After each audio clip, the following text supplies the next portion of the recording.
He was not. I would have slapped him. Yeah, he literally followed me from the living room, like all the way down the corridor to like our bedroom. To be like, your ass is not what it used to be. And I would was be like, and but you what know does yours look like? His is actually pretty good. I'm Sara Jane Ho, and this is Mind Your Manners, where no topic is off limits as we uncover the secrets to feeling at ease in every situation.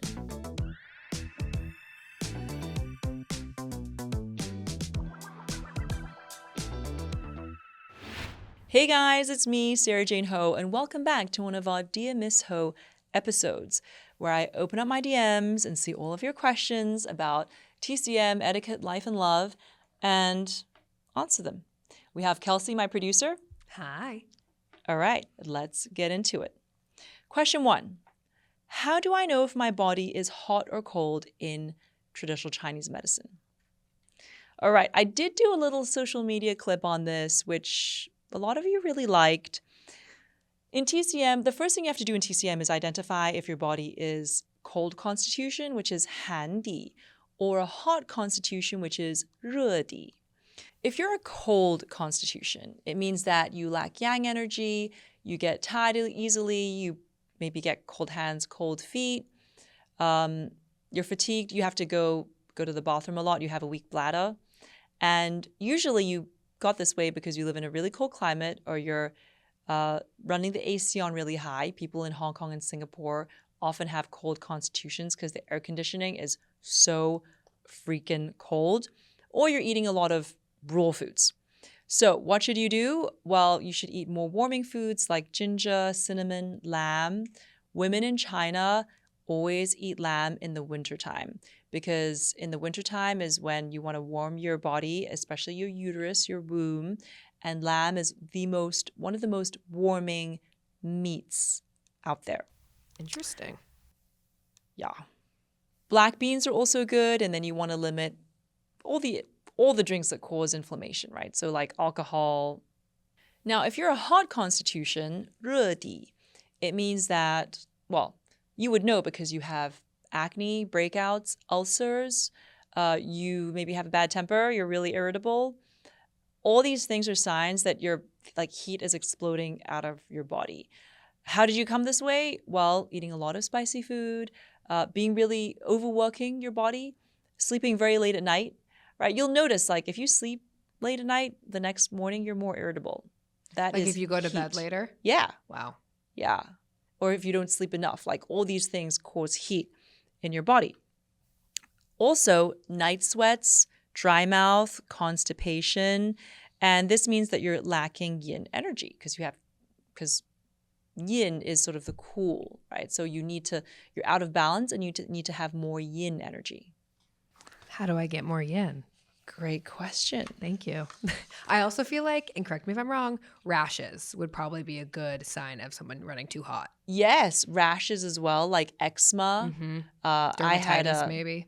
Huh? Dermatitis. Yes, eczema, yeah. absolutely. I dated a guy who had a horrible temper and way too much heat, and he had really bad eczema. I mean, that's crazy. That should be like a red flag. Yeah. So if you have too much heat, what you should do is you should drink chrysanthemum tea to cool your body down. Chinese people love to drink chrysanthemum tea in the summertime entirely for this purpose. Or eat cooling foods like cucumber, watermelon. And most importantly, avoid spicy, greasy, alcohol, smoking, and caffeine. Because all those things cause heat. Wow. Question 7. Please explain dampness and why it is bad. Dampness is one of the worst things in traditional Chinese medicine because it blocks qi and blood flow, it damages your spleen, and it basically turns your body into this swampy environment, which is the perfect environment for disease to take root, right? Because nothing is working properly. What I like to do for dampness is cupping. You guys have probably heard of acupuncture. Well, cupping is something you can do in tandem with acupuncture. A lot of acupuncturists are able to do cupping. I'm sure you've seen Gwyneth Paltrow on the red carpet or Michael Phelps in the swimming pool with the big purple round bruises on their backs. That's cupping.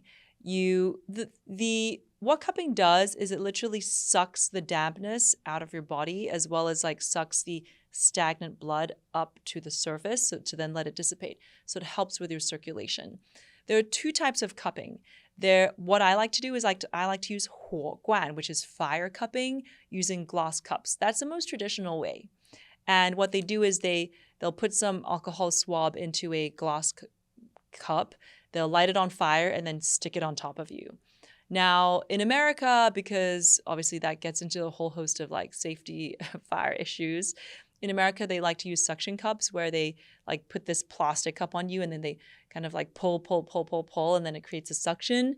It does help, but to me, like I like to do things the traditional way, which is the fire way, but you can also use the suction way as well. And this draws out dampness and toxins. And once they take it off, you'll feel like a wetness or a sweat on it. That's the dampness being drawn out. I actually like to do bloodletting on my lower back when my period comes. And it's when my acupuncturist, he takes a needle, or he's like pinpricks to break the skin to break your skin, and then do cupping over it. Whoa. Which then like sucks out like that blood too. And it's great for me when my period is late or it's irregular because it sucks out all the stuck blood. So in fact, on my lower back, I permanently have pinpricks. Holy cow. Do you want to see? Yeah. Okay. That's so crazy. This is why you guys should watch it on YouTube. I'm about to show you. I hope I don't show my underwear in the process. But this is a good clip. Make people go okay. to YouTube. So Jeez. I'm gonna okay, is this affecting my volume? I mean, a little bit. I'll narrate for you. Okay, fine. She's turning around. So I'm turning around. I'm going to turn around and I'm going to pull my skirt down. Okay. Don't worry, it's still PG-13. Let's see. Okay, can you see it? Oh, wow, you do. Can you see it? Yeah. I guess like we'll have to get Eric to zoom. That's in on hilarious. this Yeah, in she post. has permanent like I've- little it needle looks like- pricks. yeah. Wow. I mean, whoop. I mean, they do go away after a week, but because I get them done weekly. Wow. Yeah, I want to try that. They're little weekly pinpricks. You barely notice them. They're great. That's so interesting. I've never heard of that. Okay, question 3. What did I say just now? Did I call the other one question 7 or question 2? 2. Okay. 2. Okay. Question 3. What about 湿热 damp heat? Can you talk about that? Wow, this is like a next level TCM question. Yeah, everyone's in. So 湿 is damp, 热 is heat. That's Mandarin. In Cantonese, it will be called sup heat. So damp heat. So, okay, so you have your constitution, right? Where your body constitution is hot or cold. Damp heat is not a baseline. It's not a constitution. It's a pattern of imbalance. And it can actually develop in any body type, whether you're a cold body type or a hot body type. And it basically comes from eating too much greasy food, too much spicy food, sugary food, processed foods, fried foods. I'm sure a lot of Americans have damp heat. A lot of people do have damp heat. And excessive alcohol or caffeine. Again, you guys are noticing a trend, right? Like these are all foods that cause inflammation. Also, damp heat comes from when you live in a humid environment. So if you live in like parts of Asia, or if you live in America in like the South, right? Like the South where it's more humid, then you would more likely have damp heat in your body. And how do you know if you have damp heat? Well, symptoms include like sticky poop. You know when you poop and it's like sticky? Whoa. It sticks to it's like hard to flush. If you have dark urine, frequent UTIs, remember, like try our anti-Vorta wash. Or if you just feel heavy, like when your body feels heavy or you have a thick yellow coating over your tongue, these are all signs that you have damp heat. And so while having a hot or cold body constitution is your body's baseline wiring, 湿热, damp heat, is a condition that can develop on top of that due to your lifestyle, your environment, or emotional stress. Now, you're probably confused by all these symptoms. If I were you, just go to a TCM doctor because they will take a look at you. They will scan your pulse using their fingers, and they will look at your tongue and even look at your eyes. And they'll probably look like under your tongue as well. And from all these things, they will just tell you what you are. Wow. And then you'll know like, okay, I should eat, X, Y, Z accordingly. And you can find a TCM doctor just by Googling. Yeah, I in mean, your just area. ask your friends. Almost everybody I know has like a TCM doctor now. Wow. Or by Googling or Apple Maps. Yeah. I've done that plenty of times, and it's worked very well for me. Amazing. Question 4. What is your fitness routine? So I have to say, since moving to LA almost a year ago now, I really upped my fitness routine. And I do Barry's Boot Camp, which I really, really love. It's like clubbing, but in the morning. Clubbing. And it's healthy because they have the most amazing music. And the lights are dark. And Barry's Boot Camp, they market themselves as the best workout in the world. And I think I kind of agree. It's one of the best workouts in the world. Half the time you're spent doing the treadmill where you're running at different speeds. And the other half of the time you're on the floor doing weights. And you alternate it. So you're switching it up between like treadmill and weights and treadmill and weights. And you know what's crazy? I realized that one of the girls in my class is Lucy Guo, who is one of the Scale AI co-founders with Alexander Wang. I think they split. And I noticed, I was like, who is this girl who like, the coach is telling, the instructor's saying run at 7, 8, or 9. I'm usually at like 7 or 8. And this girl next to me was running at like 20 miles, 20 on the highest incline. Holy shit. And then when we were lifting weights, I'm doing like 8 pounds, 10 pounds. Most of the guys are doing like 20 pounds, 25 pounds. This girl is doing 40 pounds each hand. No. Doing snatches, She like jacked? no, she's half my size. She's literally Holy half cow. my size. Very attractive Asian girl. Go off, girl. And I was like, who is this girl? And then I was at dinner and somebody said like, oh yeah, like because they're in the tech founder industry, and that friend was like, oh yeah, apparently Lucy Guo like works out at your Barry's and the one you go to, and I hear she's like an animal, and I was like, oh my god, I know who she is now. She is an You're like, she is so proud. Wow. I was like, wow, it's quite impressive. Anyway, so Barry's Boot Camp I go to. I also I have a gym where I live, and if I can even only fit in 20 minutes, I will do 20 minutes of step-ups or butt exercises. Because here's my trick, guys. And I learned this from my soul sister, my friend, who's also called Sarah. And she told me this trick, which is as you age, like the biggest sign of your body like aging is your butt. Because when you're young, True. your butt is like perky and firm. And then somewhere in your 30s, like if you don't keep it up, and as you get nearer to 40, it becomes flat as a pastry. True. Unless you're actively doing butt exercises. And so she told me a bunch of butt exercises that take about half an hour, and they're all on the floor, and I will just do that because my husband was complaining like a year ago that my butt is not what it used to be. He was not. I would have slapped him. Yeah, he literally followed me from the living room like all the way down the corridor to like our bedroom. To be like, your ass is not what it used to be. And I was like, and what does yours look like? His is actually pretty good. All right, fine. So, and I'm very open to feedback, and I think it's important. Like, I want to look good for my partner. Like, Yeah, I would smack him still. So I want to look good for me. So, I was like, and I have very thick skin, so I'm like, whatever. I'm like, yeah, okay, I'm going to do more step-ups. Hilarious. So when I only have 20 or 30 minutes, like the first thing I'll do is step-ups. And I try to do butt exercises at least like 3 times a week. Wow. Like if nothing else, I'll just try to do those. Love. Because in Hong Kong, I hike all the time. And hiking on those steep inclines is great. But LA, like it's hard to find people to hike with in LA. So, and then because I've been doing farmers markets for my feminine care brand, Antivorta, it's a lot of manual labor. You're like totally pulling the tent out, you're loading up your car, you're popping the tent, you're like moving inventory around. And I feel like my arms have gotten quite jacked.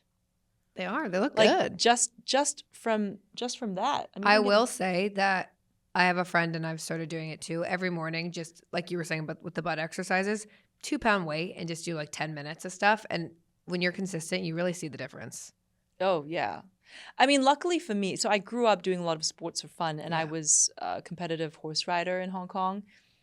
So, and that actually really tones your arms. Totally. Because it's people think like, oh, it's horse riding, you get on top of a horse and you just kick it. Like, no, every inch of your body and muscle is working in some way, especially your thighs, your calves, your butt. So that's why when I was younger, like I had a decent butt from horse riding. And your lower back and your back is toned, and your arms. And so luckily, like I haven't had that, you know, when a lot of women kind of get that jiggly arm, whatever. I've been okay with that. But I know where I need to work on, and I'm like Hilarious. trying to be a good worker on that. So that's my fitness routine. Okay. And last but not least, question 5. And this is quite an interesting question. I was like, how do I answer this? It's from a man, okay? And he goes, I think I found the exact place to ask this odd question. I am a South Asian male who is romantically interested in a Chinese female colleague of mine. I have noticed that Chinese women care a lot about race and only date white guys if outside their race.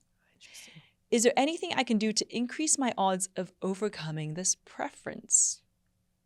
How do I answer this question without getting canceled?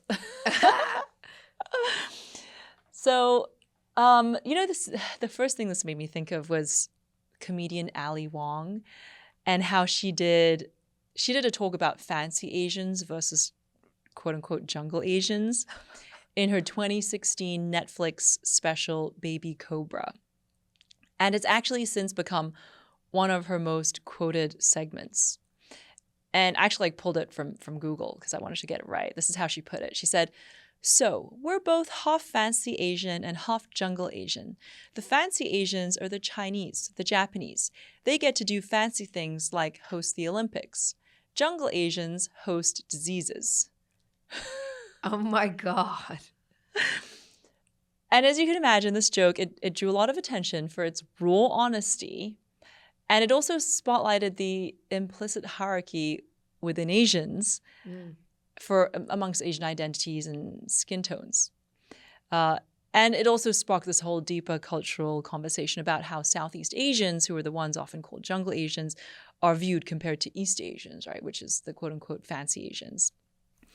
And, something, Asians care so much about looking fair-skinned. Like, it's actually also, like, part of this whole thing. Like, this whitening, like, think about in Korea, like, this whole skin whitening thing, even in Japan, and for a lot of, like, Southeast Asia, like, staying out of the sun and wanting to look white, it's also part of that implicit hierarchy because the East Asians, so like the Japanese, Koreans, the Chinese, are more fair.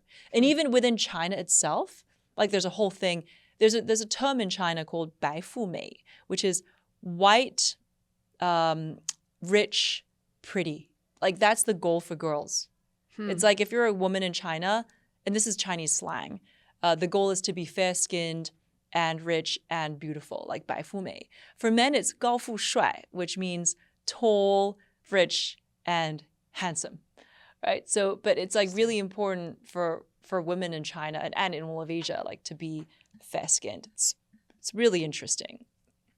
It's almost the opposite of Americans, right? In America, you want to look tan because tan shows you're sunning yourself in Saint-Tropez or Miami or wherever. Okay, so my advice for this follower who's South Asian male, so I'm guessing he's maybe Indian or somewhere from that region, who likes a Chinese woman, I would say, like, don't let yourself be limited by the stereotype. Because actually it is true. Like, it's very rare that you see a Chinese woman dating a South Asian. But I would say don't hold that against yourself. And just be like, you are who you are. And I'm really into manifestation recently. Mm-hmm. Like, I think that if you desire something, so let's say you desire this person that you like. Well, the other thing is to then detach, right? So don't obsess over, don't have your whole identity obsess over being with this person, right? So it's like you desire, you detach because you have certainty. You have confidence in yourself and in your attraction, and that you're attractive to your target, to this woman. I think it's when you start to doubt yourself and feel insecure and that you're not good enough, or that you're not, the right color, the right race, or whatever for this woman, that's when actually that negative energy will feed into you, and she will feel it, like, subconsciously. Even if you don't say it, she will feel it, and it'll actually repel her from you. Whereas if you feel confident about who you are and you align your actions like with your desires, but just in a very authentic, truthful way, and from that way, you actually increase your frequency. I'm all about energy and frequency these days, guys, if you haven't noticed from my Kabbalah episode. And that, if anything, will only attract people towards you, whether it's her or friends or other women. So my grandma always said to me, she said to me in Cantonese, which if it's meant to be for you, it'll be for you. And if it's not, then it's not. And a really beautiful quote that my psychic told me is, the universe never says no. It says yes, it says not right now, or it says, I have something better for you. So as long as you work on yourself, you will deserve what will come. I agree.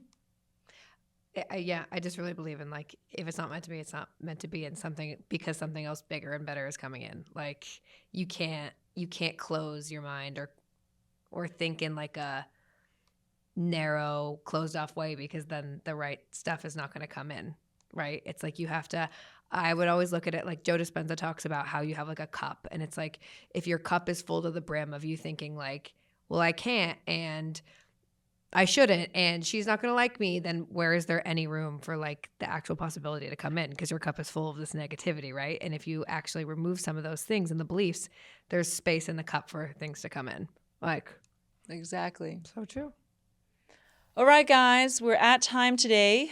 It's been a pleasure. Keep sending me your questions, your comments. I will answer them in the next Dear Miss Ho episode. Check out my YouTube channel to watch the full episode and see my bloodletting marks on my lower back. And don't forget to subscribe, like, and comment. This is your host and etiquette life guide, Sara Jane Ho. And remember, no matter what life throws at you, with me in your ear, you got this. See you next Tuesday.